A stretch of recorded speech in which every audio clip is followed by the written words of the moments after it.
Bismillahirrahmanirrahim. Assalamualaikum warahmatullahi wabarakatuh. Innal hamdalillah nahmaduhu wa nasta'inuhu wa nastaghfiruh wa na'udzu billahi min syururi anfusina wa sayyiati a'malina. May yahdihillahu fahuwal muhtad wa may yudlil falan tajida lahu waliyyan mursyida. Asyhadu an la ilaha illallah wa asyhadu anna Muhammadan abduhu wa rasuluh. Allahumma salli ala Muhammad wa ala ali Muhammad kama sallaita wa barakta ala ali Ibrahim innaka Hamidum Majid. Amma ba'd. Para pemirsa sekalian, suatu saat Rasulullah Shallallahu Alaihi Wasallam yang dikenal oleh para sahabat selalu mengucapkan kata-kata yang sopan. Tapi suatu saat Rasulullah Shallallahu Alaihi Wasallam menyebutkan kata yang kasar, sehingga mengagetkan para sahabat. Kata yang beliau ucapkan adalah rogima anfu rajulin. Rogima anfu rajulin. Sampai 3 kali. Rogima anfu rajulin. Rogima itu hina. Anfu rajulin hidung seseorang. Ini adalah ungkapan yang kasar memang.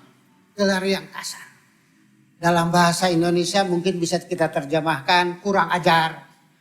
Kalau dalam bahasa Sunda, yang kena bahasa Sunda ada istilah si goreng dodonges.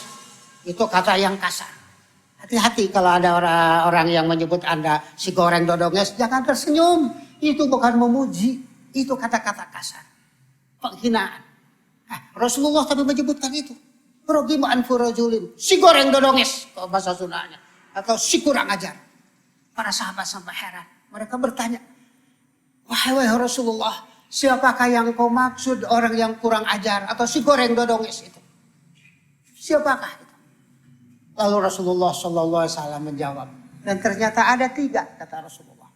Rogima anfu rajulin du'itu fi majlisin walam yusalli alayya. Dia itu si goreng dodonges, kurang ajar, tidak tahu diri, tidak bisa menghargai orang lain.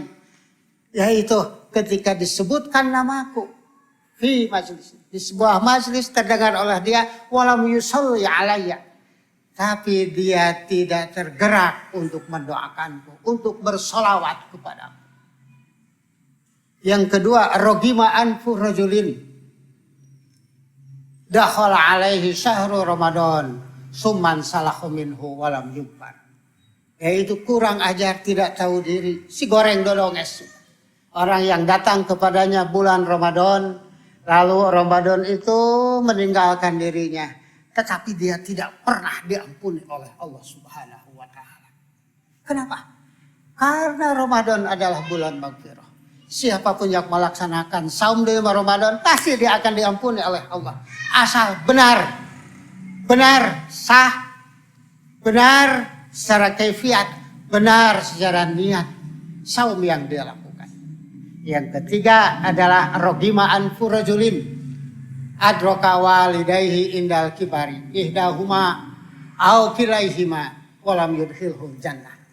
Orang itu tidak tahu diri, si goreng dodonges. Yaitu jika dia diberi kesempatan untuk menyertai ibu bapaknya yang sudah tua renta, salah satunya atau keduanya, tetapi kesempatan itu tidak bisa mengantarkan dia untuk masuk ke surga.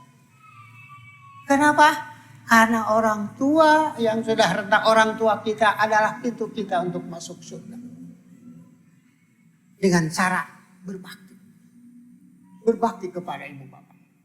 Sekali lagi, tidak ada 3 ternyata orang yang oleh Rasulullah Shallallahu Alaihi Wasallam sebut kurang ajar, atau mungkin ada kata yang lebih kasar dari itu. Pertama, orang yang tidak ada kesadaran untuk selalu memuji Rasulullah, bersolawat. Menjadikan Rasulullah sebagai idola di dalam dirinya. Rasulullah sebagai sesuatu yang apabila namanya disebut, maka lahirlah rasa respek. Berdoa, Allahumma sholli ala Muhammad. Atau biasa kita yang sudah terbiasa dengan ucapan Sallallahu Alaihi Wasallam. Para ulama pada tulisan, pada ucapan sudah memberikan contoh. Dalam buku-buku hadis atau kitab-kitab pun kita selalu membaca, ada tiap ditulis nama Muhammad, maka ada Sallallahu Alaihi Wasallam. Kalau dalam bahasa Indonesia suka ada SAW. Itu adalah perintah Rasulullah SAW. Dan apabila kita mendengar nama Nabi Muhammad di masjid atau di pengajian atau dibacakan oleh siapapun, maka hadirkanlah rasa kagum, hadirkanlah kesadaran untuk mengidola, dan kita ucapkan Sallallahu Alaihi Wasallam. Mudah-mudahan Allah memberikan kebaikan, memberikan keselamatan kepada Nabi Muhammad. Salawat doa kita adalah bukti bahwa kita mengidola. Salawat doa kita kepada Nabi Muhammad adalah bukti bahwa kita mencintai, mengidolai, mencintai dan siap melaksanakan apa yang diajarkan kepada kita. Yang semuanya adalah perintah Allah Subhanahu wa Ta'ala. Yang kedua, saum. Sudah banyak yang menjelaskan bahwa saum itu satu paket dengan maghfirah.